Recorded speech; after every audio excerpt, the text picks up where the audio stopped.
Let's talk about eggs. Life for an egg-laying chicken begins in the hatchery, where chickens are hatched and their sex is determined. As you may have guessed, male chicks aren't much use to the egg industry since they don't produce eggs. You might think that they could be used for meat, but actually we use an entirely different breed of chicken for that. There's only one option, and that is to dispose of them efficiently, respectfully, and humanely, which, according to the RSPCA, means gassing and maceration. But that's the UK. In the US, it is totally legal and justified to simply fill a trash bag with male chicks, tie it up, and let them suffocate. Or we can use something called cervical dislocation to quickly euthanize the bird. You might call it extreme, but people eat 161 eggs a year each, and that means we have to find a way to dispose of 7 billion male chicks. It's called supply and demand. Ever heard of it? But listen up, because it's not too bad since the chicks don't go to waste. They get processed into pet food or take a fun post-mortem trip to the zoo to feed reptiles and birds of prey.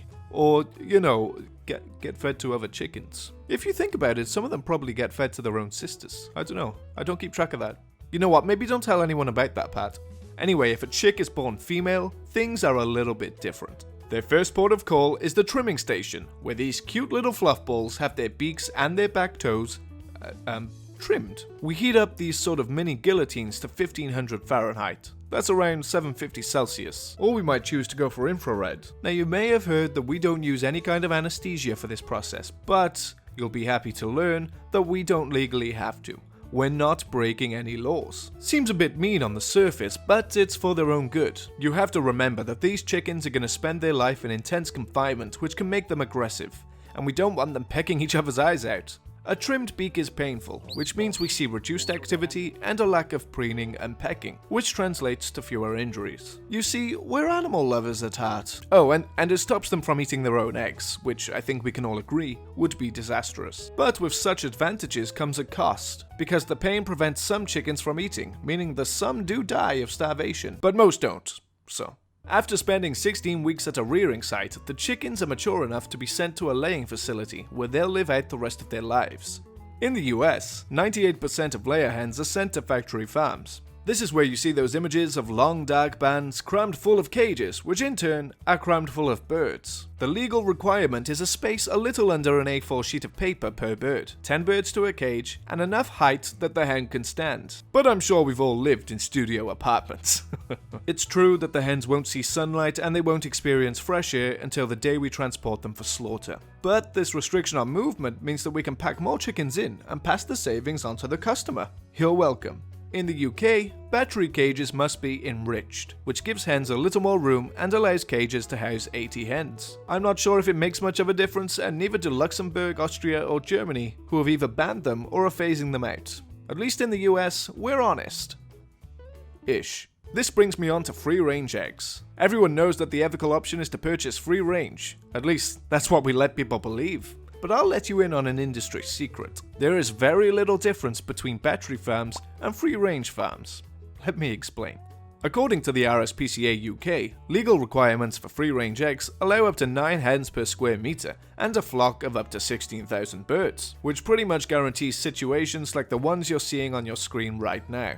Now we do technically have to give free-range hens access to outdoor space, so we make these little pop holes. In the UK, the minimum amount of pop holes you can have is 1 per 1,000 birds. Now that doesn't seem too bad, does it? I mean, it is packed in there, but it's still possible for a lot of the chickens to get outside if they really want to. But actually, hens are fiercely territorial, and they guard these exit holes. This, coupled with the tightly packed conditions of the shed, mean that only 9% of hens go outside at any given time, and many never go outside at all. This is free range. We charge people more for these eggs, and we get away with it. But what about organic? Well, again, there's not much of a difference. For organic eggs, we can house 6 hens per meter instead of 9, and we can have a flock of 3,000 birds instead of 16,000. We also have to give the birds 3 centimeters more perching space, but the pop hole situation is the same as free range. Honestly, the biggest advantage of organic compared to free range is pretty much that we can charge you £1.40 more per dozen. Now, while we're talking about money, let me tell you how we made eggs so profitable, because it wasn't always this way.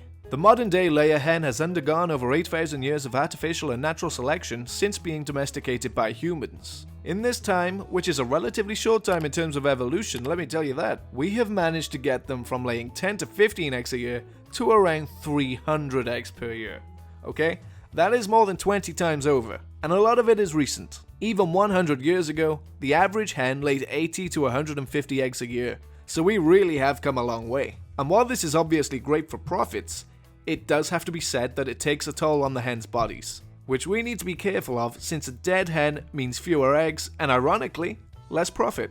You see, the calcium carbonate used to make the eggshell is taken by depleting the calcium inside the hen's bones. In fact, one egg is thought to use 10% of the hen's skeletal calcium, and the constant elevated levels of estrogen prevents the repair of structural bone. Now obviously it is possible for hens to get calcium from their diet, but it averages out at 4 to 5 grams of calcium needed daily just to break even, which for perspective is 4 times what humans are recommended to consume. This is why osteoporosis is considered inevitable in cage-layer hens, and why 86% of free-range hens suffer with broken breastbones.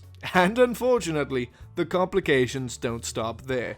Hens can develop fatty liver syndrome from constantly synthesizing the fat for egg yolks, and they can get cage-layer fatigue, which is associated with osteoporosis and living conditions. One particularly disgusting complication is when a hen becomes egg-bound. This is where an egg gets stuck on its way out. Again, this can be due to low calcium levels, but also inflammation of the oviduct, asphyxia, and heat stress. Oh, and let's not forget about ovarian cancer and prolapse. Have you ever seen a prolapse? Look at this! Holy shit, it's disgusting! I'm not even gonna talk about when the eggs break inside the hen. Now, I'm not trying to disgust you, I'm just saying, the job is hard. We're heroes. Anyway, back to what I was saying. A hen only gives us 12 months of laying before egg production gradually declines to 65%. It's selfish of the bird if I'm being perfectly honest, but don't worry, we can get them back. It's illegal in many places, including the EU, but Americans have the freedom to get those precious last rounds of egg laying in with a nifty biological hack that shocks the hens into rapid laying. Some egg producers will starve a flock for a week or two and might even withdraw their water. When this happens, the hen stops laying eggs, which allows her reproductive tract to rejuvenate. Then egg production increases, egg quality improves, and most importantly, profits aren't squandered. We don't even have to stop there. Some producers will do this a couple more times until the hen is truly spent. In countries where this is illegal, a hen is considered spent when they're 72 weeks old. It is frustrating because they can live for 20 years, but we get what we're given on an egg farm. At this point, if a hen is too deformed or doesn't have enough muscle tissue, we'll grind them up alive, gas them, or just dump them in landfill. But for those that are fit enough to go to slaughter, we're able to squeeze that little bit of value out of them by turning them into soups, stocks, stews, livestock feed, and pet food. The slaughter process is pretty efficient actually, and pretty cool if you're into automation and technology. So here's what we do: we hang the hens up by their legs on this sort of conveyor belt, and they're pulled through an electrical bath. This effectively stuns the hens, unless they're stupid enough to lift their necks. I can't say it's not scary for them. You know, watching your sisters get their necks slit and knowing you're next. But that's the circle of life. I don't feel too bad for them if I'm being honest anyway, because, well, they're gonna be dead soon. And most of them do die there and then. But if they lift their heads out of the electrical bath and they miss the blade completely, they have the misfortune of being scalded alive. But at least they're finally dead at that point. Usually.